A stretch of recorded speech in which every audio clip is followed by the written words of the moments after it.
Candelaria, ipinagdiriwang ang pag-aalay ng bulaklak na sumisimbolo sa maalab na pananampalataya at pagmamahal ng mga debotong Candelariahin.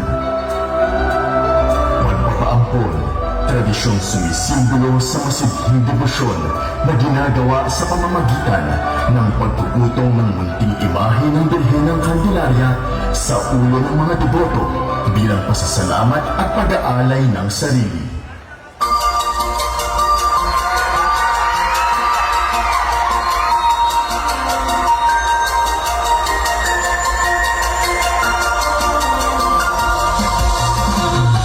Sa bayan ng Candelaria, ipinagdiriwang ang kapistahan ng kandila, alay kay Nuestra Señora de la Candelaria.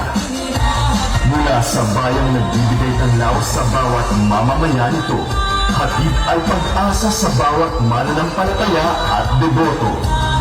Tulad ng puno ng buhay, hatid ay liwanag at kasiyahan sa isa't isa.